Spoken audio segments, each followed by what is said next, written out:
Session में परीक्षा से रिलेटेड चर्चाएं हम आज करेंगे और जो इम्पोर्टेंट और कुछ नए सेशन के बारे में भी अब हमारी चर्चा आज ही से शुरू हो जाएगी। इसके बाद अगली बार जो मीटिंग होगी मार्च एंडिंग में, उसमें तो नए सेशन में हमें कौन कौन सी चीज़ें इम्प्लीमेंट करना है वो सारी बातें आएंगी। आज हमारी जो बैठक है इसमें सेशन एंडिंग एग्ज़ाम के साथ साथ नए सेशन की कुछ प्लानिंग भी हम लोग करेंगे। तो मीटिंग में हम लोग आगे बढ़े, हम हमेशा ये शुरू से ही चला आ रहा है कि कभी भी कोई भी टीचर अच्छा काम करता है तो उसको अप्रिशिएट करना ज़रूरी है। ये हमेशा से चला आ रहा है। अब इस पर भरोसा हमेशा नहीं रहता है, ये एक अलग बात है, लेकिन एप्रिसिएशन तो हमेशा से चला आ रहा है। ठीक है ना। तो इसमें पिछले महीने भी हमने कुछ लोगों को अप्रिशिएट किया था उस महीने के काम के लिए। कुछ लोगों को अभी हम अप्रिशिएट करना चाह रहे हैं जिन्होंने जनवरी फरवरी में कुछ काम किया है, और कुछ लोगों का काम शुरू हुआ है, वो ख़त्म होगा, उसके बाद उनको अप्रिशिएट करेंगे अगले उसमें। ठीक है ना। ये अप्रिसिएशन इसलिए एक्चुअल में कि हम लोगों में 50 लोगों के स्टाफ के बीच में मान लीजिए अगर 5 लोग 10 लोग कुछ ऐसा काम करते हैं जो दूसरों के लिए एक एग्जाम्पल हो, जो अच्छा कार्य हो, और उस काम को करने में उन्हें अपना श्रम, अपनी समय और सब कुछ डेडिकेशन के साथ करना पड़ता है, तब कोई चीज़ दिखाई देती, तब कोई काम दिखाई देता है। और ये बात सही है, मैं भी पर्सनली मानता हूँ इसको, कि प्रत्येक इंसान के बीच में दोनों तरह की चीज़ होती है। वो कहते हैं ना कि दानव और मानव दोनों हमारे सबकॉन्शियस में रहते हैं, पॉजिटिविटी और निगेटिविटी। अब ये हमारे ऊपर डिपेंड करता है कि हम किस प्रकार से खुद को हैंडल करें और किस प्रकार से अपने साथियों को हैंडल करें, या अपना बिहेवियर और नेचर किस तरीके से बनाएं कि सामने वाले के देवत्व को हम ज़्यादा जागृत कर सकें। है ना। कभी कभी उल्टा हो जाता है कि हमारे कार्य व्यवहार और बहुत सारी चीज़ों से किसी का देवत्व जागृत ना होकर निगेटिविटी जागृत हो जाती है, तो उससे बहुत सारी बाधाएं उत्पन्न होती है। ठीक है। और ये सेम चीज़ जैसे प्रिंसिपल पे टीचर्स के लिए लागू होती है, ऐसे ही टीचर्स के लिए बच्चों पर लागू होती है कि उनकी क्लास में 40 बच्चे 50 बच्चे होते हैं और 4-5 क्लास ले रहे हैं तो 200-250 बच्चे होते हैं। तो वो किस बच्चों के साथ किस प्रकार का व्यवहार करते हैं, इस पर ये डिपेंड करता है कि वो बच्चा आपके साथ रिएक्ट कैसे करेगा। ये सभी के हमारे वो कहते हैं ना कि हमें आईने में वही दिखाई देता है जो हम स्वयं होते हैं। है ना। और ऐसे ही दूसरों के भी देखने वाले की दृष्टि होती है कि आपके पास बहुत सारी चीज़ें हैं, लेकिन सामने वाला ग्रहण क्या कर रहा है, ये उनका भी अपना एटीट्यूड होता है, अपना एप्टीट्यूड होता है कि वो किस तरीके से आपको ग्रहण। कई बार क्या होता है कि एक व्यक्ति के अंदर में कुछ लोगों को केवल नेगेटिविटी दिखाई देती है, कुछ लोगों को केवल पॉजिटिविटी दिखाई देती है। तो जो जैसी दृष्टि होती है वैसे ही सृष्टि होती है, वैसे ही रिएक्शन होता है। तो हम भी बच्चों में भी इसी तरह से एक एक बच्चे की स्टडी करें, उनके व्यवहार की, उनके बैकग्राउंड की, उसके बाद हम डिसाइड करें कि वो बच्चा किस प्रकार से क्लास में और क्लास के बाहर रिएक्ट करेगा। तो ये एक चेन है जो नीचे से लेके ऊपर तक सब पर चलती है और ये मानव स्वभाव से जुड़ी हुई है। चलिए, इस महीने और पिछले महीने भी हमारे जो योगेश वर्मा जी है, इन्होंने आप सब लोगों की, उनका काम नहीं है लेकिन उनके टीचिंग के काम के अलावा उन्होंने आप सारे टीचर्स की पर्सनल फाइल को अपडेट किया, कहाँ आपके इंक्रीमेंट के लेटर लगाना है, सर्विस बुक आपकी उन्होंने अपडेट की, आपकी छुट्टियों को देख करके, आपके अदर एंट्री सर्विस की देख कर कहीं कोई एंट्री छूट न जाए। है ना। तो उन्होंने सर्विस बुक और पर्सनल फाइल को अपडेट करने में काफ़ी हेल्प की। आपके TADA से रिलेटेड और सैलरी से रिलेटेड काम वो कंटिन्यू करते आ रहे हैं और उन्होंने बेटर वे में करने का प्रयास किया। इसके लिए हम योगेश वर्मा जी का अभिनंदन करते हैं। और ये मैंने पहले ही बोला था कि कुछ अच्छी बुक्स लाइब्रेरी में या इस कार्य के लिए मंगवाई जाए, लेकिन शायद संभव नहीं हो पाई। तो OP गुर्जर सर से अनुरोध है कि इस संबंध में सर जी कुछ मोटिवेशनल अच्छी बुक्स जिसको पढ़ कर के आनंद आ जाए, जिसकी कीमत भी बहुत ज़्यादा नहीं हो, 100 रुपये के आसपास हो, 100 से 150 के बीच, उसको हम टीचर्स को इस तरह के अप्रिसिएशन के लिए रखें। और जो बुके की जगह हम बुक देते हैं, इन दोनों के लिए कम से कम 100 बुक परचेस कर लीजिए। 10,000 रुपये के अंदर कोई बड़ी बात नहीं है, ठीक है ना। आप रिक्वेशन, हाँ नहीं देखो, हाँ सीसीए लाइब्रेरी मिला के आप थोड़ा सा सिलेक्ट कर लीजिए, तो लाइब्रेरी के लिए भी बुक्स नहीं आई वो भी हो जाएगा और सीसीए के लिए भी हो जाएगा, ठीक है ना। आप दोनों सीसीए और लाइब्रेरी वाले कोऑर्डिनेट कर लीजिए, क्योंकि किताबें तो हम दोनों कोई अलग अलग शॉप से तो मंगवानी है, एक साथ ही आ जाएगी, बेटर रहेगा, है ना।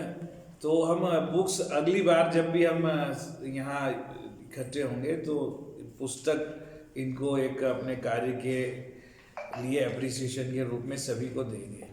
अभी हमारे बीच में यहाँ पर उपस्थित नहीं है एसएस मीना जी, आज छुट्टी पे है, लेकिन इन्होंने सीबीएसई एफिलिएशन के काम को लेकर के बहुत ज़्यादा मेहनत की है। बहुत सारे स्टूडेंट्स के date of birth, name changes और अदर प्रॉब्लम्स को क्लियर करने के लिए एनआईओएस में अगली एग्ज़ाम की तैयारी के लिए, और सीबीएसई में पूरे ज़िले के स्कूलों का जो प्रैक्टिकल और चीफ नोडल प्रैक्टिकल सुपरवाइज़र और जो कोऑर्डिनेटर का हमारा काम है, इसमें पर्सनल इंटरेस्ट लेकर के जैसे जैसे लेटर आते हैं, मुझे कहने की ज़रूरत ही नहीं पड़ती है, वो अपने आप उस पर काम करना शुरू कर देते हैं। आपने भी देखा होगा टाइम टू टाइम वो लेटर हमारे ग्रुप में भेजते रहते हैं।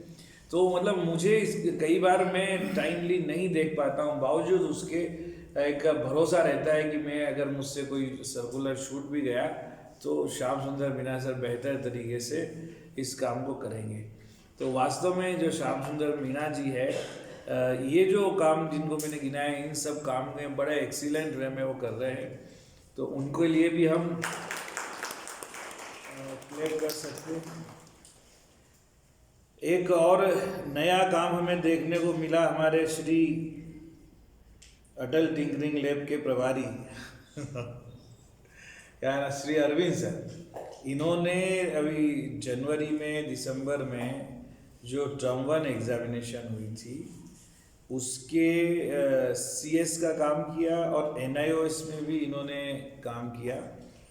तो ये जो, और उन्होंने हमें लग रहा था कहीं बीच में गड़बड़ ना हो जाए, लेकिन बड़ी चिंता के साथ और पूरे आत्मविश्वास के साथ पहली बार इनको ये काम मिला सीबीएसई का, सेंट्रल सुपरिटेंडेंट का। तो ये काम इनको जब भी मिले, इसका मतलब ये बहुत बढ़िया से कर सकते हैं। इसके लिए बधाई के पात्र है।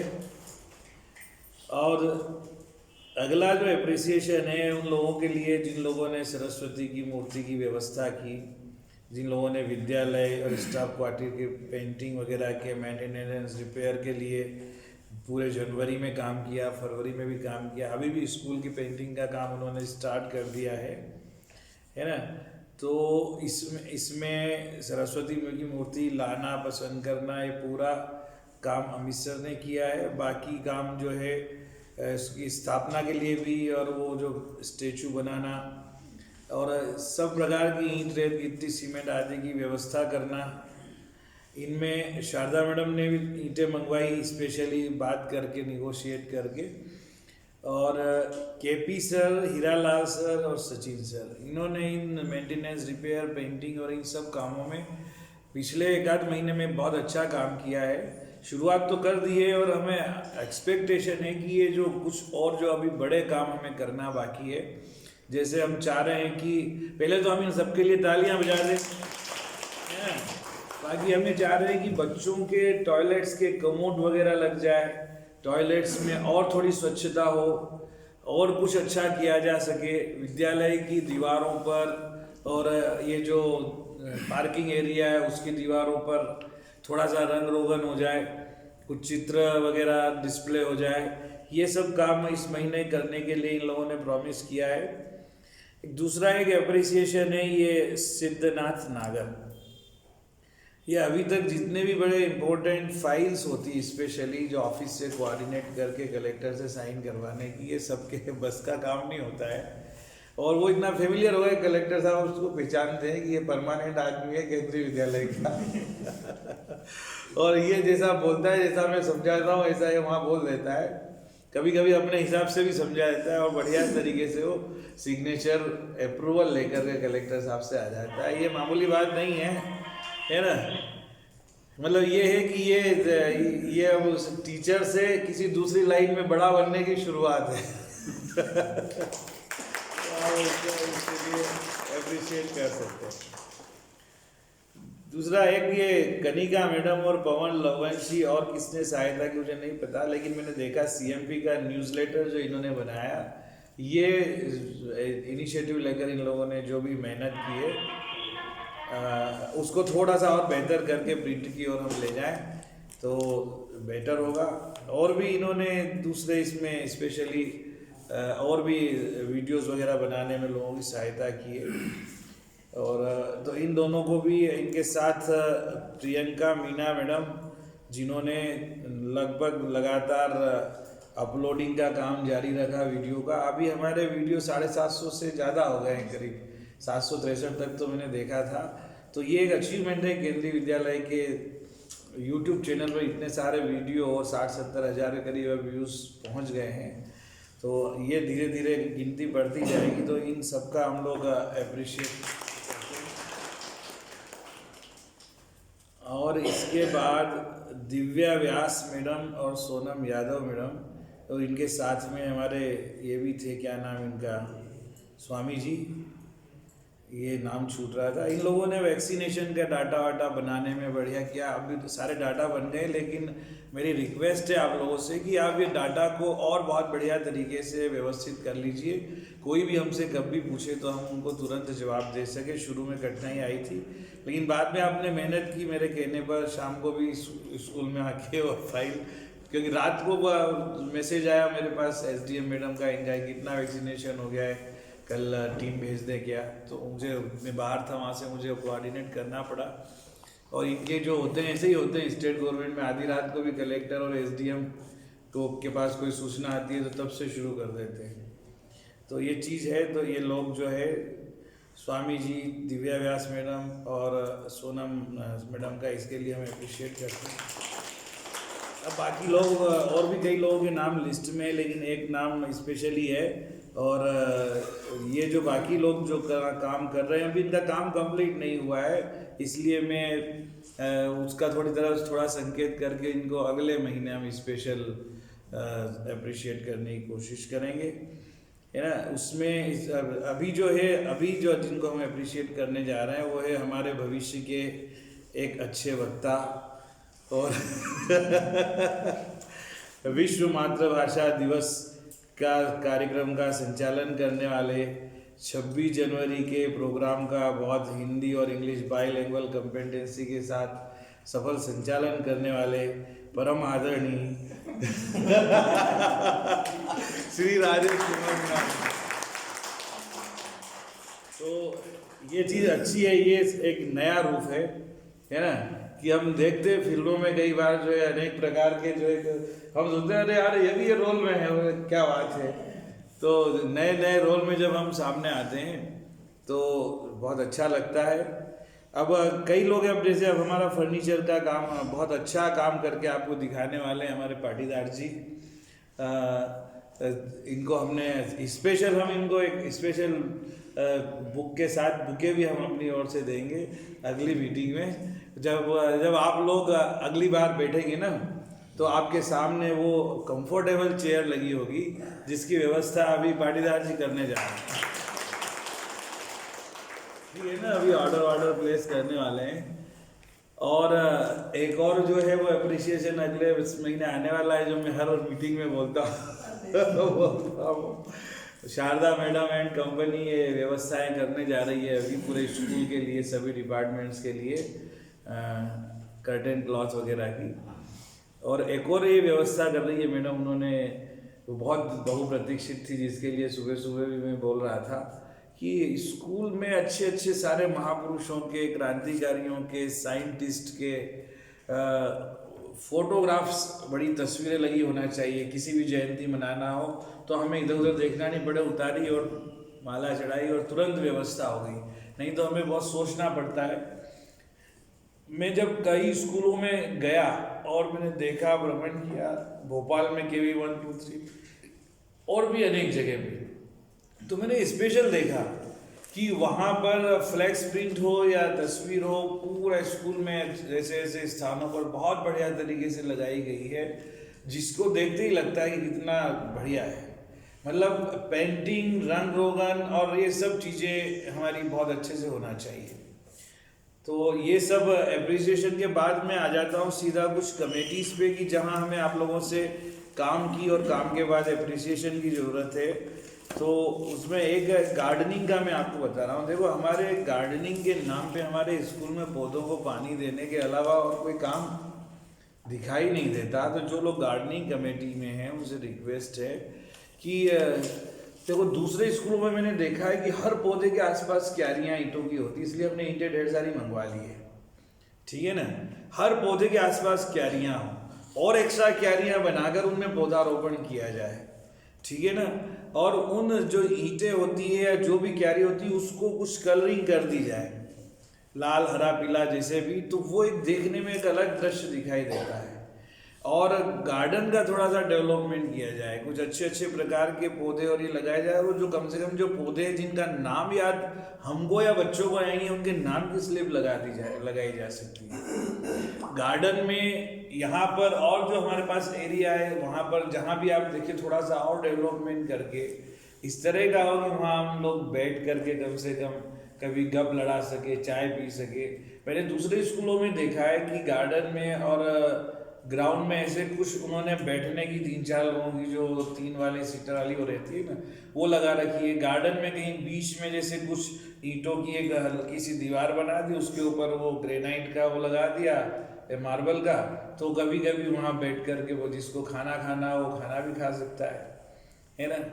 तो इस तरह का गार्डन को हम आकर्षित बना सकते हैं। मैं कल परसों ही KV नंबर 3 भोपाल में गया, तो वहाँ उनका गार्डन एरिया हमारे यहाँ से थोड़ा ज़्यादा है, लेकिन उसमें कितनी बढ़िया गार्डनिंग और जो मैंने जो चीज़ें बताई वो सब वहाँ है कि वहाँ पर उन्होंने एक म्यूज़िक का कार्यक्रम रखा और उन पेड़ पौधों के बीच बीच में एक वो चेयर टेबल लगा करके सब लोगों ने वहाँ पे नाश्ता पानी किया और वहाँ म्यूज़िक का बहुत बड़ा प्रोग्राम 2 घंटे तक चलता रहा, उठने का मन ही नहीं हुआ।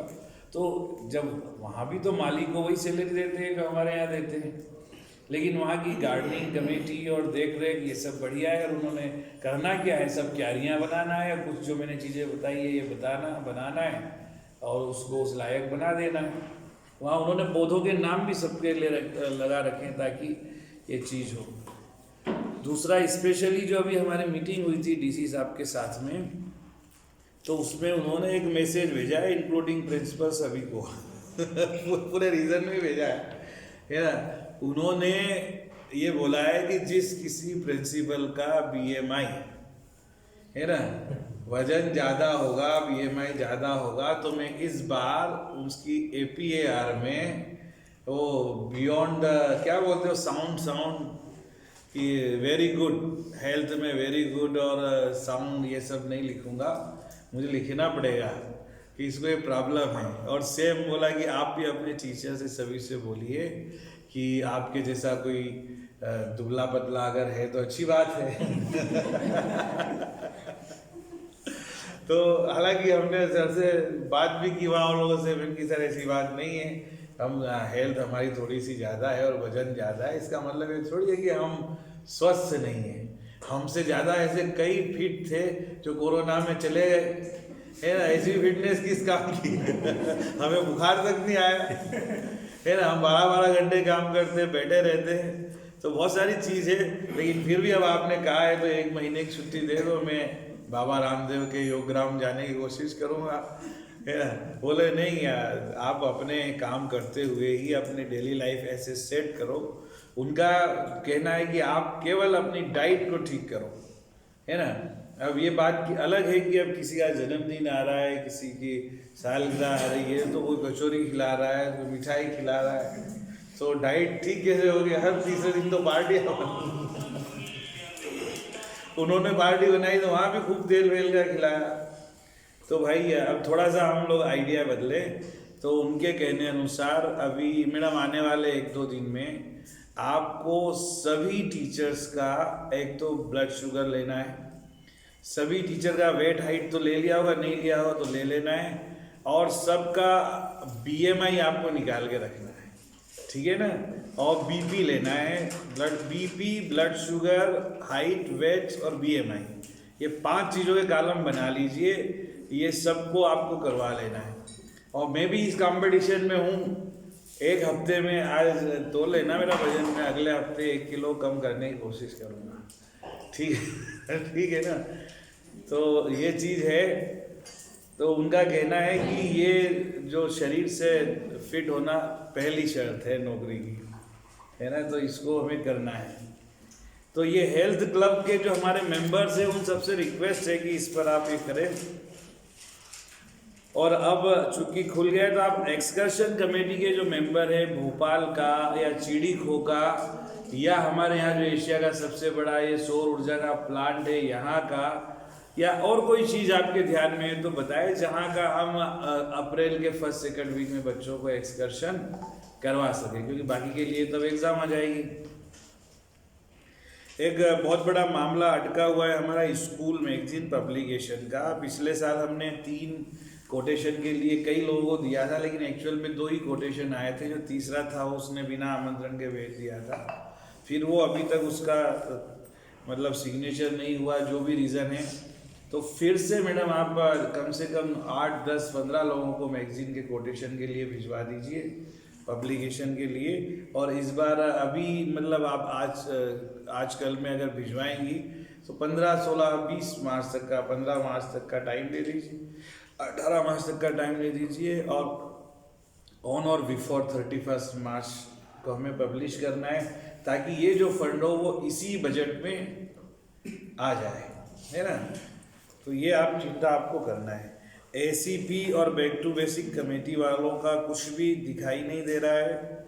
मैथ्स लैब में कुछ सामान आए हैं मैथमेटिक्स लैब के, तो योगेश शर्मा जी से अनुरोध है कि आप जो भी टीचर्स मैथ्स पढ़ाते हैं उन सबको सामान दिखाइए, उनकी उपयोगिता के बारे में बताइए, एक छोटा सा वर्कशॉप रख लीजिए यहाँ पे, और मुझे बुला लीजिए, और उसके ऊपर फोटोग्राफ्स खींच के एक वो बना सकते हैं आप, कोई न्यूज़ वगैरह, है ना। रीडिंग क्लब का कमेटी की कभी कोई मीटिंग नहीं होती है, कभी कुछ नहीं होता है, ये गलत बात है।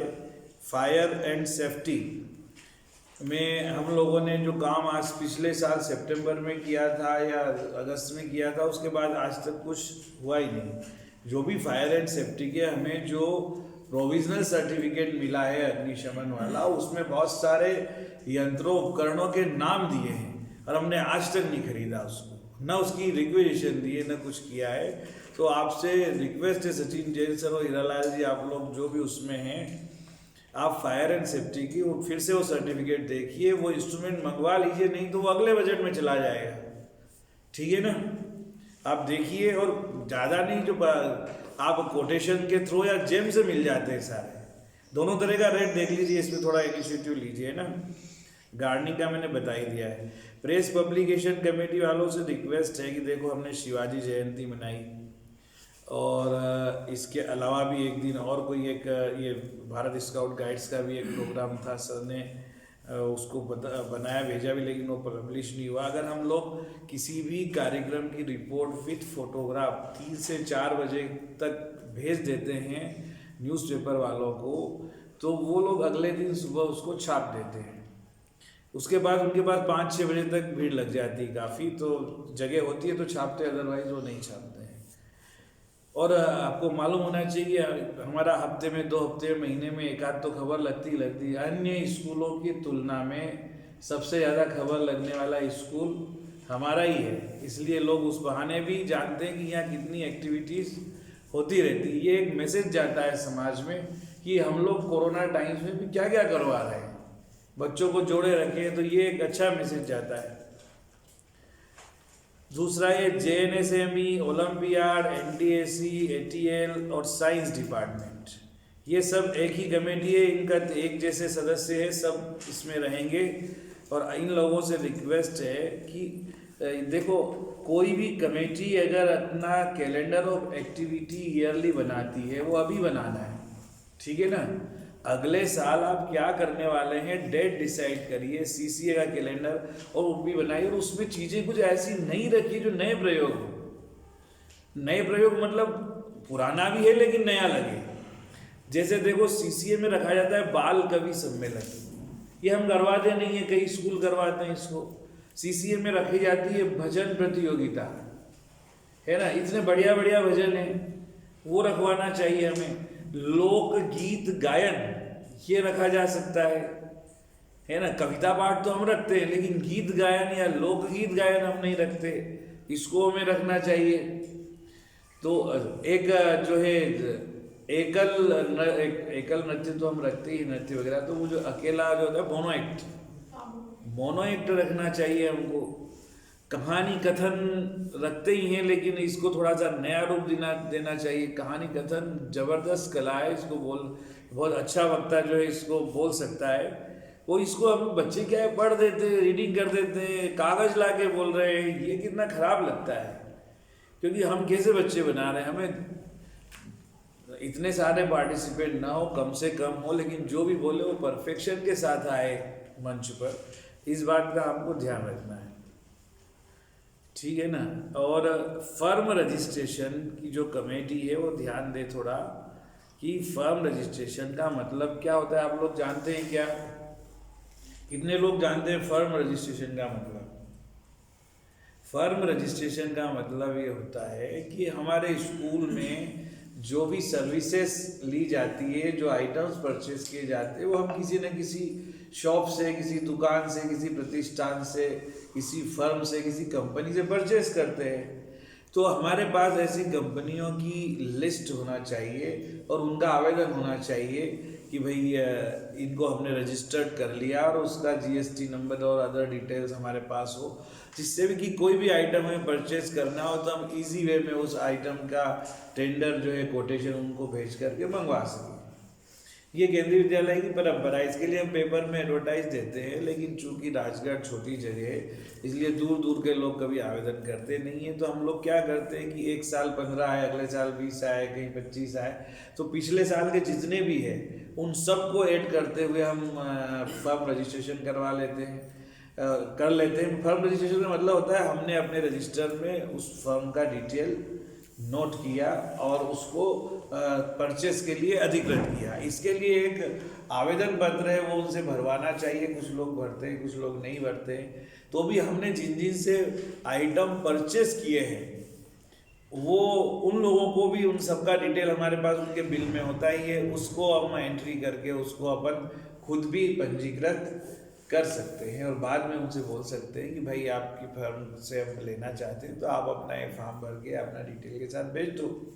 इसको बोलते हैं फर्म रजिस्ट्रेशन। इससे क्या होता है कि स्टेशनरी की दुकानों के 10-20 नाम हमारे पास एक साथ आ जाते हैं, फर्नीचर के कंपनियों के नाम आ जा सकते हैं, आउटसोर्सिंग के आ जाते हैं।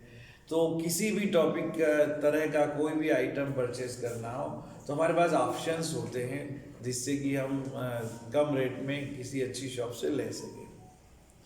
लाइब्रेरी में मुझे पता नहीं है, अभी परचेस हुई नहीं है, लेकिन ओपी गुजर सर लाइब्रेरी के लिए आप पुस्तकें, मैं पिछली बार भी बोला था मीटिंग में, कुछ पुस्तकों का चयन करके और आप कम से कम 25,000 रुपये तक की तो खरीद ही लो, ठीक है ना।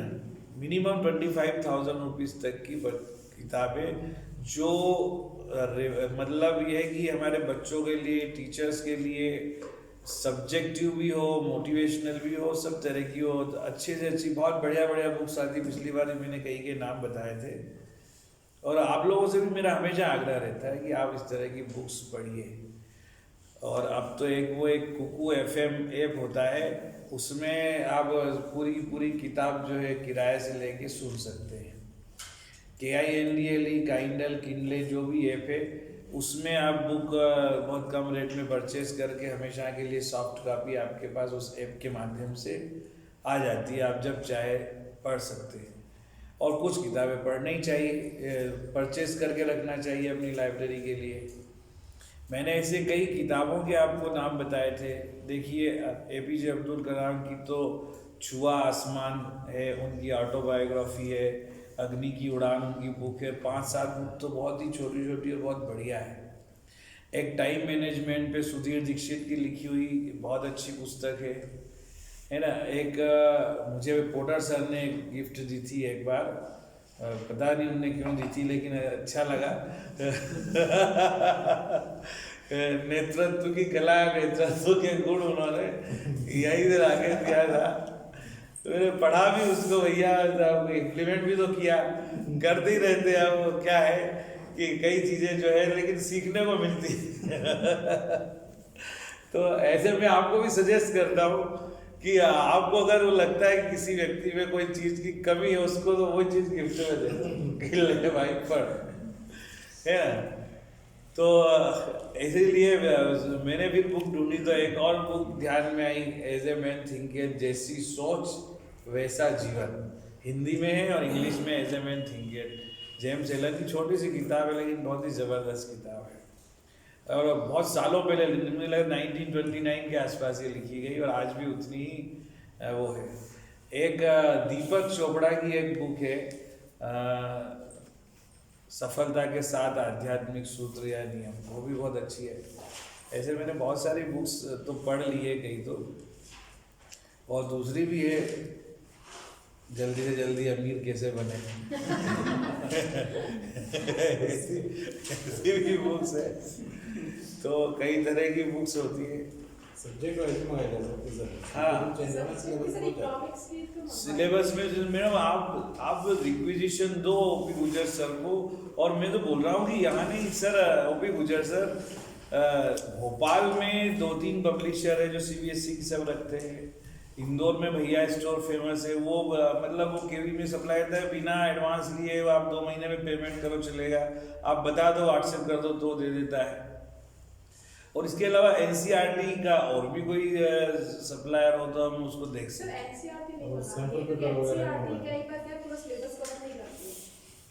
आप उसको रिकमेंड कीजिए, अगर वो अच्छे राइटर की बुक्स है तो आप मंगवा सकते हैं, ठीक है ना। फर्नीचर कमेटी के लिए मैं बता रहा था कि रिपेयरिंग का काम शुरू हुआ है, इसमें थोड़ा सा तेज़ी लाते हुए, और एक आध दिन में आप लोग फर्नीचर के, कम से कम टीचर्स के लिए चेयर अच्छी बैठने की, देखो ये जो है ये वाली मंगवाई जा सकती है, 2000 रुपये के आसपास आ जाती है। सर लोग जो बैठे हैं 1500 रुपये के आसपास आती है, तो आप मंगवा सकते हैं। इसमें मतलब कुछ या तो 25,000 की अभी मंगवा लो, 25,000 की अप्रैल के फर्स्ट वीक में मंगवा लो, तो बैठने के लायक हो जाएगी। और 3 कोटेशन मिलते हैं और वो देने को तैयार हो तो उनको वैसे मंगवाई जा सकती है। एक कमेटी होती है एकेडमिक इम्प्रूवमेंट की, ठीक है ना। ये जो कमेटी है, मैं इसमें सारे विजिटीज को मैंने रखा है, एचएम को रखा है, और आप लोगों को मालूम होगा कोई भी रख सकता है। इसका मेन उद्देश्य ये है एकेडमिक इम्प्रूवमेंट के लिए क्या क्या किया जा सकता है ना। तो एकेडमिक इम्प्रूवमेंट कमेटी वालों में सारे सब्जेक्ट कमेटी के इंचार्ज होते हैं, और वो उसके लिए अधिकृत भी होते हैं चीज़ों को इम्प्लीमेंट करने के लिए, कि भाई बच्चों की पढ़ाई किस कक्षा में, कितना सिलेबस हो गया है, कितने क्लास टेस्ट हुए हैं, कितनी होमवर्क क्लास कॉपीज चेक हुई है, इन्हीं को ठीक से देख ले। और बच्चों का एरिया ऑफ वीकनेस क्या है। क्या होता है कि अभी हम अगले साल अभी टाइम टेबल के लिए मैं बोल रहा हूँ कि टीचर्स, एक ही टीचर फिजिक्स केमिस्ट्री में पढ़ा रहा है, तो जैसे मान लीजिए मनीष सर को फिजिक्स में प्रॉब्लम आ गई, बायो केमिस्ट्री अच्छे से पढ़ा दिया, तो आप चाहे तो ऐसे उनको अलग पीरियड को डिवाइड कर सकते हैं पीसीएम वालों को। ऐसे इतिहास, राजनीति, अर्थशास्त्र में, लेकिन बच्चों से पूछे कि बेटा आपको कौन सा ऐसा लग रहा है कि जिसके लिए हमें टीचर बदलना है ना। और कई बच्चों की किसी पर्टिकुलर सब्जेक्ट के टीचर के साथ अरुचि होती है, वो मन नहीं लगता पढ़ने में, तो हम थोड़ा सा ये भी देखें। तो एकेडमिक इम्प्रूवमेंट कमेटी का एक काम है, और महीने में एक बार हमने क्या किया, हम जो भी करें इस महीने भर में उसको लिख ले, थोड़ा सा नोट डाउन कर लें। हमारे साथ प्रॉब्लम क्या है कि जो कमेटीज हमने बनाई हुई है, उन कमेटीज की महीने भर में तो क्या साल भर में बैठक नहीं होती है। हाँ, जो कमेटी है, कुछ जिनको बेचारों का 24 घंटे काम है, उनको बताना ही पड़ता है, वो तो करते हैं। जैसे टाइम टेबल वाला करेगा, एग्ज़ाम वाला करेगा, एडमिशन वाला करेगा, सीसीए वाला करेगा, भारत स्काउट गाइड वाला करेगा, या ये लोग जिन लोगों का तो साल भर चलता रहता है वो तो बाकायदा करते हैं, मीटिंग भी होती है, विचार भी चलता है। लेकिन जैसे मेंटेनेंस एंड रिपेयर डिपार्टमेंट की एक कमेटी होना चाहिए है, प्रॉपर कहाँ कहाँ मेंटेनेंस रिपेयर है उसकी बात करना चाहिए। और दूसरा मैंने बताया हेल्थ वाला है, साइंस वाला है, तो ये लोग कभी मीटिंग ही नहीं करते हैं। लाइब्रेरी कमेटी कभी मीटिंग नहीं होती है, बैक टू बेसिक की नहीं होती है, एसीबी की नहीं होती है। तो इन सब कमेटियों एईपी और काउंसलिंग और डिसिप्लिन कमेटी वालों की कभी मीटिंग होती नहीं है। जबकि हर कमेटी की मीटिंग करते हुए, मीटिंग का मतलब ये नहीं कि आप बड़ा सजा धजा के बैठे हो, आप कहीं भी स्टाफ रूम में बैठे हो, आप कहीं खड़े हो, आप सुबह सुबह आके मान लो यहाँ धूप ले रहे हो, यहाँ बैठे बैठे आपने खड़े खड़े आपस में बात कर ली कि यार हम इस कमेटी में चलो चार अपन सोचते हैं क्या क्या अपन कर सकते हैं साल भर में, वास्तव में क्या करना चाहिए हमें जिससे कि कुछ बेटर रहेगा स्कूल के लिए। तो ये आप विचार कर सकते हैं।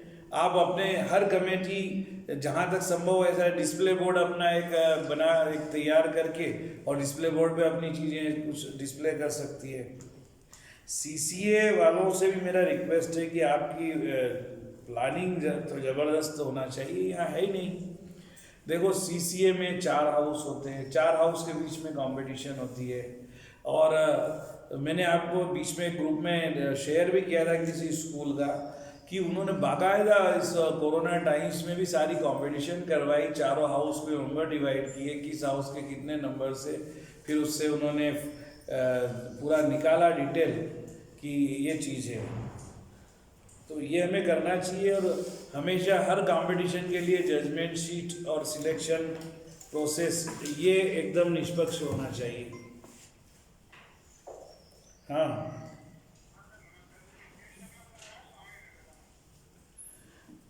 हाँ, उनको एक कमेटी डीसी सर ने स्पेशली बोला है एडमिशन के लिए भी और एक कॉमन कमेटी के लिए कि एक कमेटी आपकी 2-3 टीचर्स की ऐसी होना चाहिए कि कोई भी विजिटर आए, वो विजिटर आता है, कई बार प्रिंसिपल को समय ही नहीं रहता है तो किसी से मिल नहीं पाता है, तो एक ऐसी 2-3 लोग मिनिमम 2 लोग हो कम से कम कमेटी में या 3 हो कि किसी भी तरह का कोई ग्रीवेंस लेके कोई बात लेकर के कोई पेरेंट्स आता है तो वो उसकी बात ठीक से सुने, एटलीस्ट उसको जो बोलना है बोल ले, उसकी बात सुन ले, फिर उसकी शिकायत क्या है उससे रिटर्न में एक आवेदन ले ले।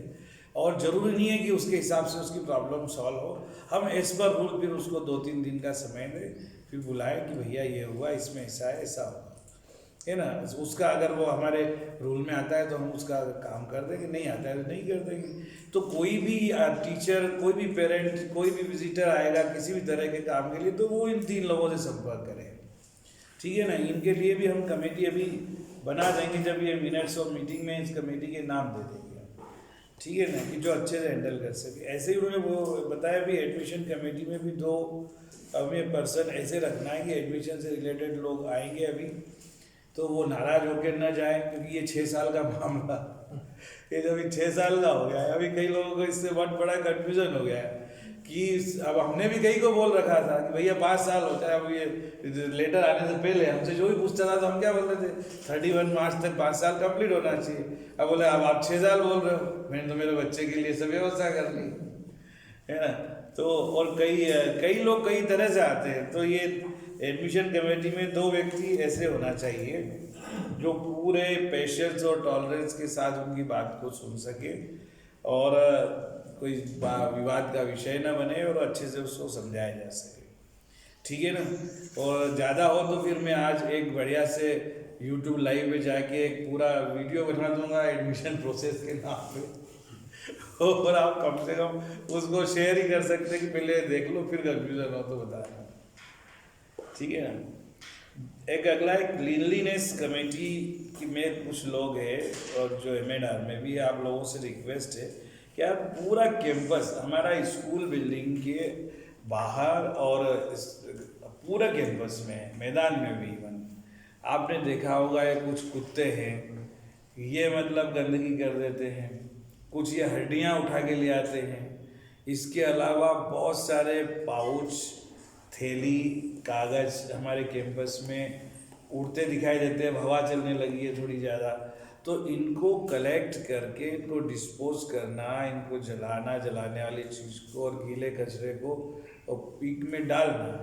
मैंने ये दूसरे स्कूलों में देखा है कि उन्होंने बाकायदा जो गड्ढे बनाए हैं ना तो उनको ईंटों से भी चुनवा दिया है।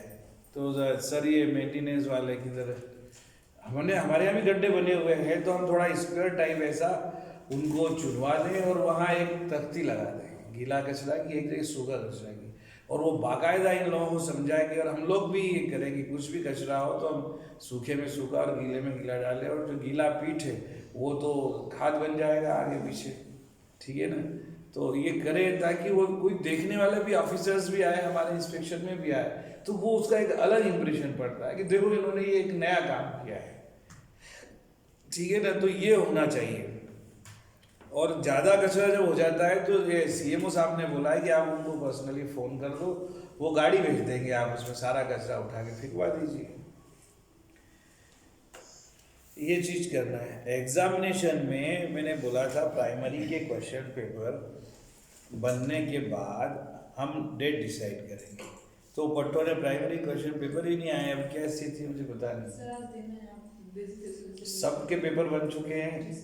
अगर सबके पेपर बन चुके हैं, पहले ही आ जाता तो हम चलो आज दे देना, अब हम डिसाइड करेंगे फिर डेट, है ना। 2 तारीख को तो बच्चे आ रहे हैं, 2 को बता देंगे उनको, आज पूरी फाइल दे देना, कोशिश करेंगे 2 तारीख तक हम फाइनल कर दें डेट, ठीक है ना। सीएमपी के लिए जो सीएमपी इंचार्ज है या प्राइमरी इंचार्ज है, सीएमपी के सारे सर्कुलर्स आप पढ़िए, रूल्स पढ़िए और फिर सारे टीचर्स को बताइए। गेम्स एंड स्पोर्ट्स के परचेसिंग के लिए कुछ प्रयास किया है सर ने कि अब हमारे पास बच्चों के खेलने के साधन ही नहीं है, सब टूट फूट गए, तो अभी इसी महीने वो परचेस कंप्लीट होना चाहिए। और गेम्स एंड स्पोर्ट्स की प्रॉपर प्लानिंग करना है। स्पोकन इंग्लिश वालों का कुछ चल रहा है या नहीं चल रहा है पता नहीं, मुझे बताते भी नहीं। तो जिन लोगों पे भरोसा किया था वो पता नहीं क्या कर रहे हैं। स्पोकन इंग्लिश की एक क्लास, चाहे आप 30 मिनट्स की लीजिए, 30 मिनट्स कोई बड़ी बात नहीं होती है, चाहे 30 मिनट्स की लीजिए किसी एक टॉपिक को लेकर के, लेकिन सभी क्लास के बच्चों के बीच आप शेयर कर दीजिए। जो भी जिन बच्चों को ज्वाइन करना हो करेंगे, लेकिन ये हमारा एक काम तो चलता रहेगा। और मैं तो बोलता हूँ कि सारे टीचर्स भी उसमें 30 मिनट्स जो ज्वाइन कर सकते हो करें, नहीं तो हम स्पोकन इंग्लिश के 10-20 मिनट आधे घंटे का सेशन हर हफ्ते रखें। ये मैं पहले भी सजेस्ट कर चुका हूँ, लेकिन अभी तक कुछ भी नहीं हुआ इसमें। हमें भी तो सब लोगों को अंग्रेजी ठीक से सीखने की, बोलने की, या एक बेसिक कॉन्सेप्ट क्लियर करने की ज़रूरत है। इसके लिए आप लोगों को बोला, ये सब आप लोगों का जो रिकॉर्ड होता है ना, कार्य व्यवहार कमेटी का काम, उस सब में ये चीज़ इंक्लूड होगी, कॉन्ट्रेक्चुअल की भी। तो ये चीज़ है। सीबीएसई प्रैक्टिकल एग्ज़ाम की डेट आ गई क्या? 2 तारीख से, 2 तारीख के बाद से नहीं, वो नहीं बता कि हमारी डेट फिक्स हो गई क्या, हमने कर ली है? तो उसमें अभी भी हमें ही करना है बात करके फिक्स ना। अभी तो अंतिम नाम आएगा ना सर। अच्छा, नाम की लिस्ट नहीं आई ना अभी? तो आप लोग थोड़ा सा इसमें सजग रहे, वो हमारे मेल पे ही आएगी। और वो 54073 वाले पे, तो वो उनको भी बोलो, और सर के कांटेक्ट में भी रहें, श्याम सुंदर सर के भी, कि जैसे ही लिस्ट आती है आप लोग डेट डिसाइड करके हम अपना काम फटाफट निपटाएं। हम ये नहीं कि इतने देर में करना है तो हम पीछे ले जाएं चीज़ को। ज़्यादा से ज़्यादा जितना जल्दी हो सके हम सारी प्रैक्टिकल एग्जामिनेशन हम पहले कंप्लीट करें। गार्डनिंग कमेटी के बारे में मैंने बता ही दिया है क्या क्या करना है। ब्यूटिफिकेशन ऑफ स्कूल, ये हम सभी लोगों की क्या बोलना चाहिए कि ये टीम वर्क है, हम सब लोगों की सामूहिक ड्यूटी है। टाइम टेबल 15 मार्च 2022 तक अगले सेशन का टाइम टेबल बन जाना चाहिए। और बहुत सोच समझकर जिस शिक्षक की जो क्षमताएं हैं स्पेशली और जो रुचि है उसको थोड़ा सा ध्यान में रखते हुए हम दें। कक्षाएं चेंज भी की जा सकती है आपस में, ज़रूरी नहीं है कि वही टीचर हर साल रहे, है ना। और ज़रूरत है कि थोड़ा आप बात करके बैठ के एक शेड्यूल बना लेना और इसको बनाना है। प्राइमरी में भी ऐसे ही बनाना है। प्राइमरी में अभी 7 से 11 के बीच में इंटरव्यू जब कंप्लीट हो जाएंगे तो कौन टीचर सिलेक्ट होंगे कौन नहीं होंगे उसके आधार पर हम बनाएंगे। लेकिन जो अभी है उनका तो हम दे ही सकते हैं पीरियड। और 7 से 11 के बीच में इस बार हमने 4 दिन इंटरव्यू ऐसे रखा है, क्योंकि प्राइमरी में इतने ज़्यादा इंटरव्यू देने आते हैं कि रात भर, तो हमने एक दिन ओनली प्राइमरी का रखा है। और प्राइमरी के लिए एक स्टैंडर्ड लेवल का एक पेज का क्वेश्चन पेपर हम रखेंगे कि ये बेसिक नॉलेज तो इस बंदे में प्राइमरी में होना चाहिए सारे चारों विषय के लिए। और उस पेपर में जो मार्किंग होगी उसके हिसाब से इंटरव्यू लेंगे, और इंटरव्यू के सबके मार्क्स जोड़ने के बाद बहुत ही सोच समझ करके, क्योंकि हमने पर्सनली देखा है कि लोग इंटरव्यू में प्रॉमिस कुछ और करते हैं और नौकरी लगने के बाद कुछ और हो जाता है, तो ये अंतर आता है। मुझे नहीं लगता है कि जब हम हमेशा इंटरव्यू में बोलते हैं कि भाई बच्चों की ज़रूरत पड़ेगी आपको, कमज़ोर बच्चों के लिए बताओ क्या करोगे। इंटरव्यू पूछते हैं ना कि आपकी क्लास में 4 बच्चे कमज़ोर हैं, इनके लिए क्या करोगे, तो बड़ी बड़ी बातें करता है इंटरव्यू में कैंडिडेट, ये करूँगा वो करूँगा। अच्छा कभी संडे को 2 घंटे के लिए आना पड़ा है किसी छुट्टी के दिन तो आओगे, बोले yes sir it's my duty. ये तो पता नहीं क्या क्या बोलते हैं यार। ससुर फिर नौकरी लगने के बाद एक नहीं आता, सब भाग जाते हैं। तो इन भागने वालों को तो स्पेशली जो है व्यवस्थित रूप से साठ लोगों ने बढ़ गया सर, 60 लोगों ने तो अप्लाई किया। अरे वाह वेरी नाइस। प्राइमरी में नहीं टोटल टोटल 60 लोगों ने अप्लाई किया, गूगल शीट हमने बनाया उसमें। सर टाइम टेबल में हमें एक टीचर और चाहिए क्योंकि अभी हम लोग 2 ही हैं टाइम टेबल। हाँ अरे आप बोलो। अच्छा आप में से स्वेच्छा से हाथ ऊंचा करो, टाइम टेबल में कौन रहना चाह रहा है? मैं शायद और एक और चाहिए क्या? और कोई कर रहा है क्या टाइम टेबल में? कोई और स्वेच्छा से आना चाहता है, उसको 1 नंबर APR में एक्स्ट्रा इसको 6 मिला तो 5 एक्स्ट्रा है। हाँ मैं वो अलग से दूंगा ना। हे भैया कोई उम्मीदवार टाइम टेबल में आप हो गए पाटीदार सर है, लेकिन पाटीदार सर परेशान हो जाते बेचारे। शारदा मैडम है, ये है, और आप किसी एक आध अच्छे कॉन्ट्रेक्चुअल को भी रखिए साथ में। और इनमें से कोई अगर हो सकता है तो आप अरविंद सर भी जो है ना, ये थोड़ा सा ज़्यादा इनको परेशान नहीं करना है, लेकिन वो मदद करेंगे। ये चीज़ सीखेंगे आगे, ये भविष्य के प्राचार्य है, ये यहाँ से वाइस प्रिंसिपल बन के जाएंगे। अब देख लेना ट्रांसफर तो अभी भी चाहिए तो हो जाएगा। जब ट्रांसफर रुकवाया जा सकता है, ट्रांसफर करवाया भी जा सकता है, कोई प्रॉब्लम नहीं। सिंगरौली जाना है क्या अभी भी?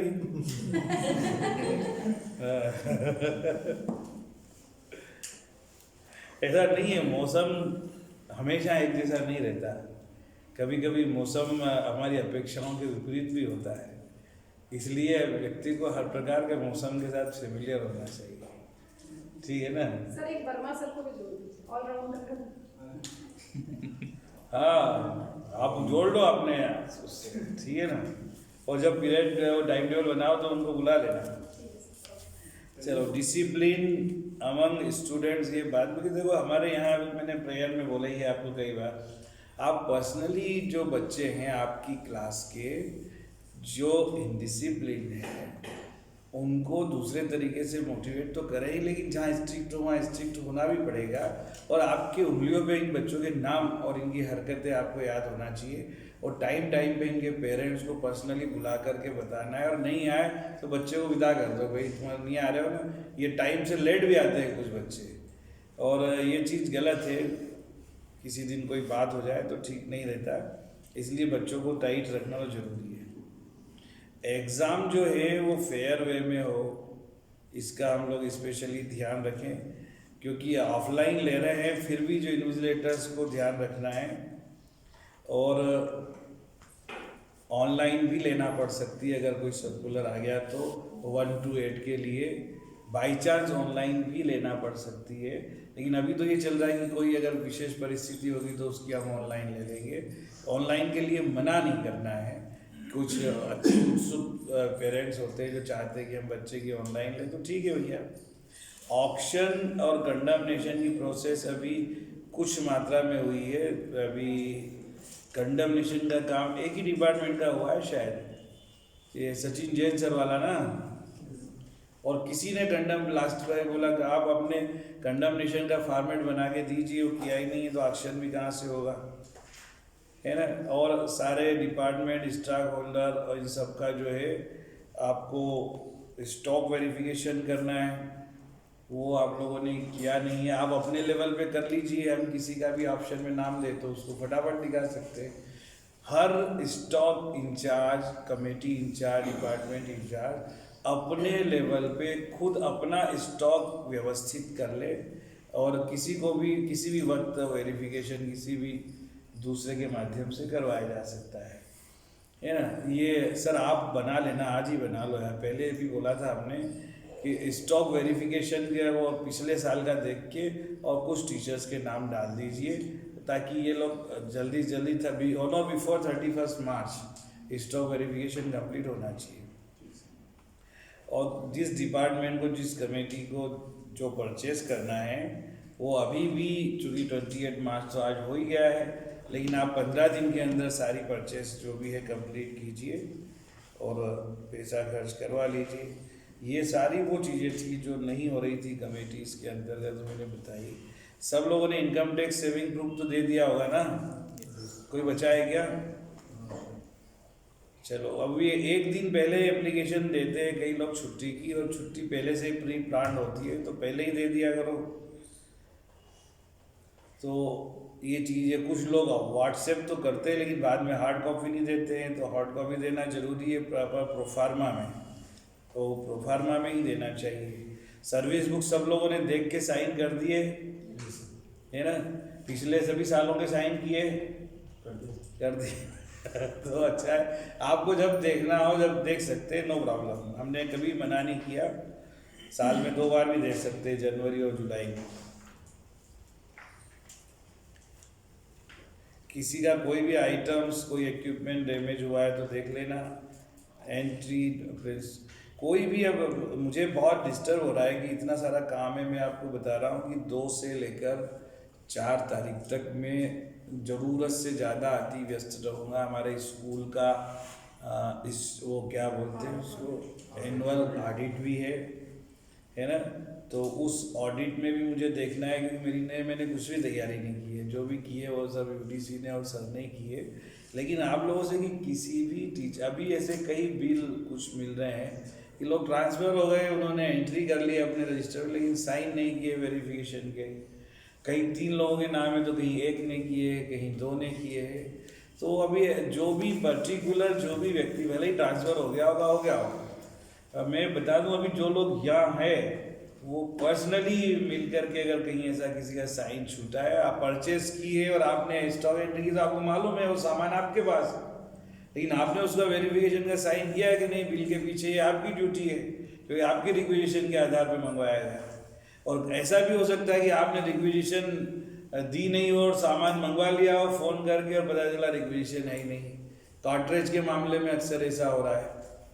और वहाँ पर ऐसा भी हुआ कि कुछ टाइम में जो पाटीदार जी सर थे, मैं नहीं था, और मेरी एब्सेंस में सामान मंगवा लिया, आ गया, परचेज हो गई। तो बाद में आप लोगों को अपनी रिक्वेजिशन देना है, सप्लाई ऑर्डर पे जैसे सर को साइन करना है, ठीक है ना। इसके लिए एक व्यवस्था की जा सकती है कि सर को, जैसे कई बार लगता है कि वे परचेस में इंचार्ज प्रिंसिपल कर सकता है कि नहीं, तो आप वो एक रिटर्न में आप ले सकते हैं कि भाई मेरी, जब भी हम वो बनाते हैं ना ऑफिस ऑर्डर, उसमें आप ही बना लिया करो कि किसी प्रकार की स्पेशल परचेस जो अर्जेंट में अगर करना है तो उसके लिए सप्लाई आदेश प्रभारी प्राचार्य द्वारा दिया जा सकता है, और भुगतान प्राचार्य के आने के बाद कर दिया जाएगा, ठीक है ना। उसमें कोई प्रॉब्लम नहीं है, जेन्युइननेस के साथ काम करने में। और ये चीज़ है, क्योंकि सब भुगतान तो दोनों के साइन से ही होता है ना, दोनों साइनिंग अथॉरिटी, बिना उसके तो पॉसिबल ही नहीं है। तो ये चीज़ है। और पार्ट टाइम कॉन्ट्रेक्चुअल टीचर्स का जो अपॉइंटमेंट है, उसके इंटरव्यू 2022-23 के लिए हमने 7 से 11 के बीच में अरेंज किए हैं, आपको मालूम है। तो इसमें पीजीटी हिंदी और टीजीटी हिंदी का इंटरव्यू लेने वाले हमारे पीजीटी टीजीटी हिंदी दोनों रहेंगे, मैं तो साथ में रहूँगा ही, है ना। और यहाँ जो हमने दिया है शेड्यूल, मैं आप लोगों को बता दूं कि आप लोगों को बुलाया जा सकता है, आप उसके लिए अलर्ट रहें, ठीक है ना। सारे पीजीटी टीजीटी वो इंटरव्यूज़ के लिए सबके सब आप अपने विषय के लिए अलर्ट रहेंगे, ठीक है ना। और पीजीटी ज्योग्राफी के लिए फूलचंद वर्मा जी थोड़ा सा आपकी हेल्प की ज़रूरत पड़ेगी, ठीक है ना। और ये हमारे क्या नाम इनका, स्वामी जी, आप दोनों को टीजीटी एसएसटी कॉन्ट्रेक्चुअल और पीजीटी ज्योग्राफी के इंटरव्यू में भेजना है, ठीक है ना। टीजीटी पीजीटी मैथ्स वाले में मैथ्स वाले बैठेंगे। और मैं सोच रहा हूँ प्राइमरी के लिए हमें कनिका मैडम तो फिर रहेगी ही, लेकिन साथ में हमें और 2-3 ऐसे टीचर्स को रखना चाहिए कि जो सीनियर हो और बेटर सिलेक्शन कर सके, है ना। हमारे कमेटी में तो हम लोग तो कॉमन तो रहते ही रहते हैं, तो जैसे उसमें हिंदी का क्वेश्चन पूछना हो तो कम से कम ओपी गुजर सर या हमारे बाबूलाल जी साथ में रहें। कंप्यूटर का आप थोड़ा सा एक प्राइमरी का बेसिक क्वेश्चन पूछ सके। और ऐसे ही मैथ्स के साइंस के जो एक्सपर्ट है, जैसे ईवीएस के पूछना हो तो साइंस टीचर उसमें रहे, तो ये लोग क्या है कि बेटर तरीके से जज कर सकते हैं।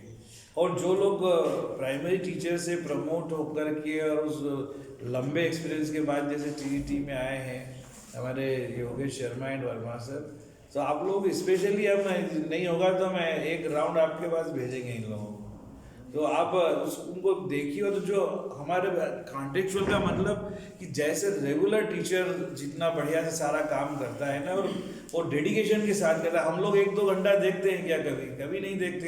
और हम लोग संडे को भी हमारी ड्यूटी लगती है तो करते हैं, सेकंड सैटरडे में भी हम जाते हैं, और मतलब हम अपने जॉब को प्रायोरिटी देते हैं। तो मेरा कहने का मतलब ये है कि ऐसा जो काम को प्रायोरिटी दे सबसे ज़्यादा।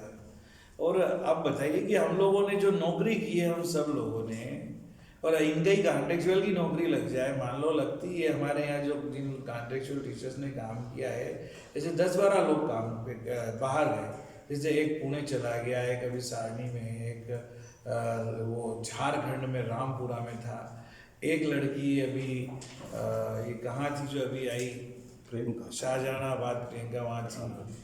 एक वो लवंशी का रामपुरा रामगढ़ में था। तो बताओ क्या वो सैटरडे बोला है कि सर मेरे को जाना है, राजगढ़ होके आऊँगा? बोल सकता है कि 1000-1500 किलोमीटर दूर अपॉइंटमेंट हुआ है, तो क्या वो बोला है हम यहाँ लोकल है या यहीं पे ड्यूटी लगती है, तो हमें हर सैटरडे फ्राइडे को ऐसा लगता है कि आप जाइए, कोई प्रॉब्लम नहीं है। लेकिन हम जाने के बाद ऐसे डिस्कनेक्ट हो जाते हैं विद्यालय से कई बार कि हम कुछ विशेष अपने बच्चों के लिए नहीं कर पाते। तो हमारी प्रायोरिटी में वो बच्चा होना चाहिए, और सारे तरह की चीज़ों के साथ फेमिलियर जो हो, और जो बहुत डेडिकेशन के काम कर सके, उस हिसाब से ही हमें कराना। और एक कुछ शर्तें ऐसी डाली जानी ज़रूरी है अपॉइंटमेंट लेटर में, जो बाद में चीज़ें हमें पता चली। जैसे कुछ टीचर्स ऑलरेडी ट्यूशन्स पढ़ाते हैं, कुछ टीचर्स रेगुलर डीएड बीएड कुछ ना कोई कोर्स कर रहे हैं। तो एक टीचर 2 जगह प्रेजेंट कैसे हो सकता है? मैं आपको बताऊं कि हमारे यहाँ से अभी जैसे मान लो पवन लवंशी है या दिलीप बड़गोता है, ये दोनों ही शायद रेगुलर कर रहे हैं, बीएड कर रहे हैं। बाद में मान लो हमें पता चला, इनके फॉर्म भरने के बाद, बताया भी नहीं इन्होंने हमें। आप बता दीजिए कि अगर ये यहाँ पे रेगुलर प्रेजेंट है, 6 महीना यहाँ तनख्वाह ली है, तो ये वहाँ इनकी अटेंडेंस 75% कैसे हो सकती है? क्योंकि रेगुलर में तो एग्जाम देने के लिए 75% वहाँ का उनका कॉलेज मेंटेन कर रहा है, उसके लिए उसने 10,000 रुपये अलग से लिए, ये रहता है।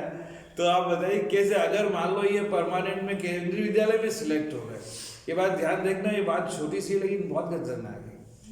मान लो कि आप केंद्रीय विद्यालय में सिलेक्ट हो गए, हम तो जानते हैं, हम तो अभी नहीं बोल रहे हैं कुछ, है ना, लेकिन आपका ही यार दोस्त कहीं आपने 5 साल तक नौकरी कर ली, 15 साल जॉब कर लिया आपने केंद्रीय विद्यालय में, परमानेंट हो गए, और 15 साल बाद किसी ने शिकायत कर दी आपकी कि आपने जो डीएड किया है जिस अवधि में, उस अवधि में तो आप डीएड कॉलेज गए नहीं, आप तो केवी राजगढ़ में या केवी भोपाल में ऑलरेडी रेगुलर की तरह वहाँ पे डेली 8 घंटे 6 घंटे काम करने जा रहे थे, और ये आपका पे मिले नहीं, सैलरी है, ये बस इतना काफ़ी, एक शिकायत काफ़ी है। अगर ये जरूरी कि आप केवी में लगो, आप यहाँ स्टेट गवर्नमेंट में लग गए, यहाँ पे तो सीएम हेल्पलाइन चलती है, मालूम है। और वह जैसे ही वो फैक्ट हमसे मांग लिए और हमें तो अवेलेबल करवाना पड़ेगा, और हमने अवेलेबल करवा दिया। आप बताओ फिर आपकी 15 साल बाद भी वो नौकरी जाएगी कि नहीं? नौकरी जाने के साथ जेल हो जाएगी, वो अलग। ये फैक्ट अभी टीचर्स जानते नहीं है। वो कहते हैं ना कि ये तात्कालिक लाभ अभी मिल रहा है, लेकिन ये दूर की कोडिंग के लिए बहुत खतरनाक है। इसलिए कोई भी टीचर हो भाई, आपको कोई रेगुलर कोर्स करना है बाकायदा, अगर वो पार्ट टाइम है तो परमिशन लेके कीजिए, लेकिन फुल टाइम है तो आप एक ही जगह कर सकते हैं। वो योगा वाले को भी मैंने इसीलिए डिसकंटिन्यू किया। तो इस चीज़ का आपको पर्सनली ध्यान रखना है।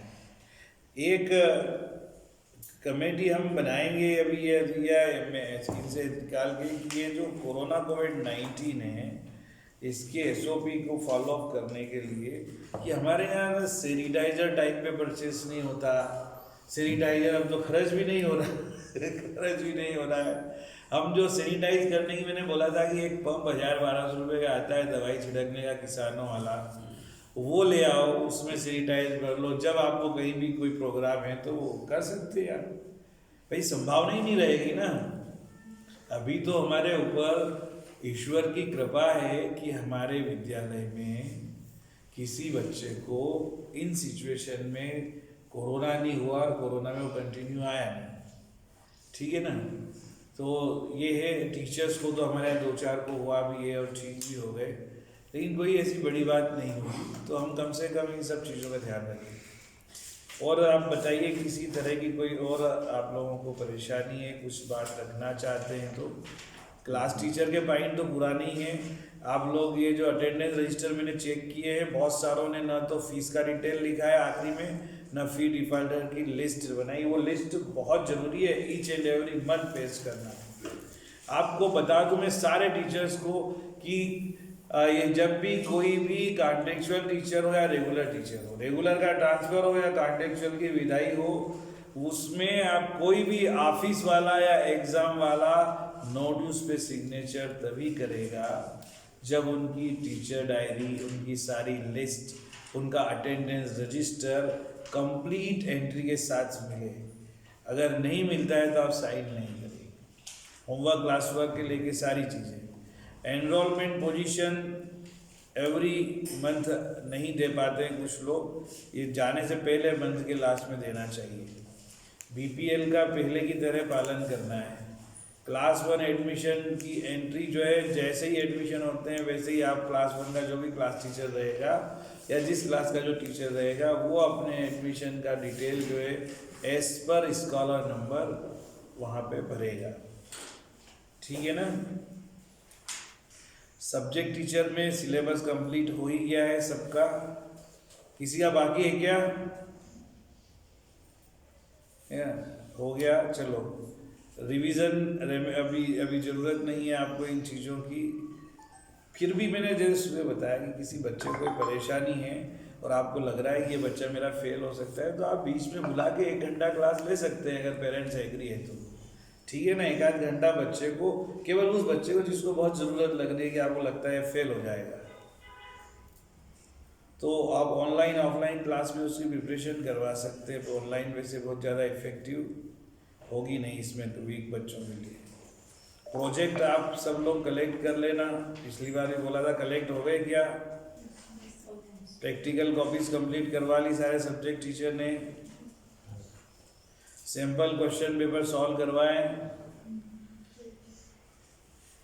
10th और 12th का क्या करें, ये इधर एग्ज़ाम भी चलेगी और इनकी एग्ज़ाम 26 अप्रैल को है, तो हाँ सर अभी जो ये हम लोग का 3rd को 2nd ये प्री टर्म खत्म हो रहा है, उसके बाद कम से कम 15-16 दिन का टाइम हम लोग को मिले जो हम बच्चों को बुला सकें, क्योंकि जिस टाइम पे ये हमारा प्री टर्म लगा है, अभी जो एग्ज़ाम चल रहा है, ये टाइम हम लोग का ठीक ठाक मोमेंटम में आ गया था कि बच्चे पढ़ रहे थे एग्ज़ाम की वजह से, तो इसको कंटिन्यू रखो ना, उनको बुलाने की परमिशन मिले, और उसके बाद अगर हो सके इफ पॉसिबल हम खुद बना ले पेपर, या हमारे पास आगे से आ जाएगा काहे एक और क्वेश्चन प्रिंट पेपर है, एक सेट और होना चाहिए। अभी प्री बोर्ड एक और होगा, फिर भी आप अपने लेवल पे बढ़िया सा पेपर बना लीजिए, सीबीएसई की वेबसाइट से लेकर उसी में कुछ चेंज चान कर दीजिए, और चेंज नहीं भी करो तो जो स्टॉक में है उसी को दे दीजिए, ठीक है। पता लगाना है हमें। तो ये 10th AB और 12 ABC जी सर। 5 कक्षाएं हैं, इन 5 कक्षाओं को आप बुलाइए, और अगर 10th में ज़्यादा बच्चे नहीं आए तो कंबाइन कीजिए, या कम से कम ऐसे बच्चों को तो रेगुलर बुलाओ जो बच्चों का आपको फेल होने का डर है। सर उसमें सजेशन ये है कि छोटे टाइम टेबल के हिसाब से नहीं, तो टाइम टेबल छोटा, आप एक काम करो, इन बच्चों का जो मेन सब्जेक्ट का, देखो 4 सब्जेक्ट का, इनके जो मेन 4 सब्जेक्ट है हिंदी इंग्लिश छोड़ के, या तो उनका लगा लो, और इंग्लिश का रखो, हिंदी का छोड़ो, फिर 3-3 दिन कर दीजिए। हाँ ऑल्टरनेट हो जाएगा, 3 दिन हिंदी 3 दिन इंग्लिश, ऐसा करो। और अगर कोई टीचर नहीं आता है उसका अरेंजमेंट भी हिंदी इंग्लिश वाले का लगा दो, ताकि 3 की जगह 6 भी हो जाए, जी ठीक है ना।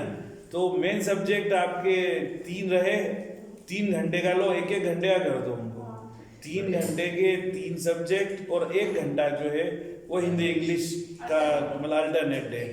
तो 2 घंटे लंच के पहले और 2 घंटे लंच के बाद, बस ठीक है ना। और उसके और कोई तरीका नहीं है, यही है, आप इतना तो कर सकते हैं। यही करना ही पड़ेगा। और अगर स्कूल से अपन बात करते हैं वो क्या कर रहे हैं, आपका कोई सुझाव है किसी का इसके बारे में भाई? सर लंबा टाइम मत दीजिए बच्चों को, हम लोग को कम। अरे नहीं ले, मैं कहाँ ले रहा हूँ यार, नहीं, मतलब वो भी नहीं आना नहीं चाहते हैं कई बच्चे। बहुत से बच्चों का कहना है क्लास में कह रहे हैं। हाँ हाँ, अरे मैं समझ गया, आप क्या समझ रहे हो, बैठक के लड़ बैठा, नहीं, हमारा यहाँ का काम का अच्छा तो बहुत अच्छा है। बैठक तो 2:30 बजे शुरू हुई ना, और मैं, बच्चों को बोल रहा अरे मैं दोनों बात समझ रहा हूँ, मैं दोनों रिएक्ट कर रहा हूँ। नहीं, ये बोलना चाह रहा था अरे मैं ये समझाना चाह रहा हूँ, लंच से यदि उनके पीरियड पूरे हो जाए तो वो पसंद करते हैं आना सर, तो वो टाइम पूरा टाइम देते हैं ना सर, तो कई उनके हिसाब से कर लो, बच्चों के हिसाब से। लेकिन ऐसा कर सकते हैं सर, जो अगर आप 1 घंटे का पीरियड रखें ना, तो उनको 40 मिनट पढ़ाओ, 40 मिनट 20 मिनट उनका रोज टेस्ट लो, कुछ एक क्वेश्चन तो भले ही आप इम्पोर्टेंट क्वेश्चन एग्जाम के हिसाब से। सर ब्रेक हम आधे घंटे का आधे 15 मिनट का दें, क्योंकि जितना कम समय देंगे उतना ज्यादा 15-20 मिनट दे दो। लंबा खींचेंगे तो कोई फायदा नहीं, उनकी इंटेंसिटी खत्म होगी, वो भागेंगे घर और अटेंडेंस खराब होगी। हमारा पर्पस सॉल्व। चलो ठीक है 9 करो। से 11 और फिर 11 से 11:30 लंच और 11:30 डेट। सर ने करी, नवंबर की हमारी बाकी है, जनवरी की बाकी है, अभी ये फरवरी की हो गई है ना, अब वो भी सब अपडेट नहीं हुई है। तो हालांकि हमारे सब यूट्यूब पे भी डली हुई है और रिकॉर्ड भी है, कहीं कोई प्रॉब्लम नहीं। पर कोई भी मीटिंग जब होती है तो उसका जो मिनट्स ऑफ मीटिंग होता है वो विद इन वीक सर्कुलेट हो जाना चाहिए। और इसलिए नहीं हो पाता है कि जिनको ड्यूटी जिम्मेदारी देते हैं उनमें से वो टाइमली नहीं करते हैं, या पास में बैठकर डिसाइड नहीं करते हैं, तो लेट हो जाता है। फिर मुझे क्या है 2 महीने 3 महीने की खट्टी बनाना पड़ती है, और वो गलत। और दूसरा एक और चीज़ ऐसे ही ये हमारा VMC का हो रहा है, विद्यालय मैनेजमेंट कमेटी की मीटिंग के मिनट्स लिखने का और उस VMC के सारे अरेंजमेंट करने का काम उसका होता है, जो टीचर मेंबर होता है। अभी टीचर मेंबर पहले हमारे योगेश शर्मा जी थे, अभी योगेश वर्मा सर है, आप ही हो ना सर? तो उसमें आप थोड़ा सा पिछले अपने पास सारे है, कुछ मैंने बनाया है, तो वो देख करके आप थोड़ा सा कंप्लीट करवा दीजिए ना। हमारे पिछली 2 VMC मीटिंग के एजेंडा वगैरह तो सब है, लेकिन मिनट्स थोड़ा इनकम्प्लीट है, वो कर लें, क्योंकि अभी कलेक्टर साहब तो कल ही आने वाले थे। फिर उनको अभी बताया, थोड़ा सा तुम बता देना भाई कि 5 तारीख 6 तारीख के बाद का टाइम ले दे तो बेटर रहेगा, ठीक है ना।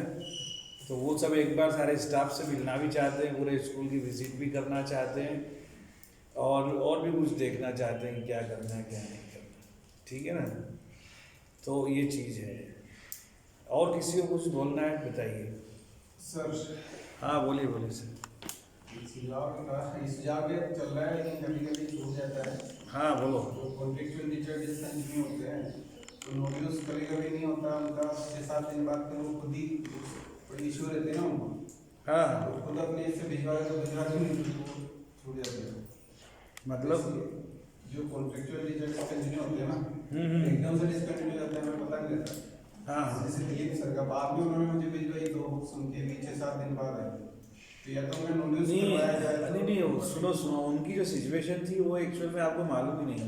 नहीं मुझे पता नहीं है ना, मुझे क्यों टाइम वो मैं बता रहा हूँ इसलिए बता रहा हूँ तो क्योंकि जब तक हम एक दूसरे की बातें सुने नहीं है ना मामला क्लियर नहीं होता। उनका दिलीप सर का जो परीक्षा है वो 21 से 28 कब थी 21 से 28 फरवरी और उन्होंने रेजिग्नेशन दिया या मुझे बताया कि सर मैं नहीं आऊँगा कब 18 या 19 तारीख को। अब बताओ इसमें मैं क्या करूँ। अब वो उनको परीक्षा छोड़ के तो अपन बुलवा नहीं सकते और समझदार आदमी इतना है कि मैंने पहले ही बोला है लंबी छुट्टियाँ नहीं लेना है और ये मेरे को विश्वास दिलाते हैं सर कभी लंबी छुट्टी नहीं लेंगे। फिर क्या बोलते हैं सर 1 से 7 तारीख तक घर में वो भगवान भागवत कथा है तो इसके बाद में छुट्टी नहीं लूँगा सर ये छुट्टी दे दीजिए। तो मैंने बहुत ईमानदार आदमी है छुट्टी नहीं लेगा तो 1 से 7 तारीख तक छुट्टी दे दी। फिर 2-1 दिन आया नहीं आया फिर एक दिन कोई छुट्टी मारी फिर सेकंड सैटरडे संडे आ गया और फिर वो 16-17 तारीख को बोलता है सर 21 से 28 तक परीक्षा है मैं इसमें भी नहीं आऊँगा। तो मैंने सोचा परीक्षा काहे की है तो बोले मैं रेगुलर रीएड कर रहा हूँ। तो मैंने तुम्हें फार्म कब भरा था तो मैंने अगस्त में भरा था तो मुझे क्यों नहीं बताया सर आप बता तो रहा हूँ। ये इतने चालाक होते हैं कि अब वो और फिर दूसरा क्या है अब एक तो ये फिर उसके खिलचीपुर से एप्रिसिएशन लेटर आ रहे हैं। कौन लेके आया था आप में से कोई लाया था वो यशविनी नहीं है क्या ऐसे? हाँ तो अब बताओ पेरेंट्स को अब मैं करूँ क्या उस एप्लीकेशन लेटर का। ये चीज़ है तो ये लोग चले जाते हैं और ऐसे नहीं रेगुलर भी चले जाते हैं। आपको मालूम है हमने जो लॉकर दिए उसकी चाबियां ही लेके चले गए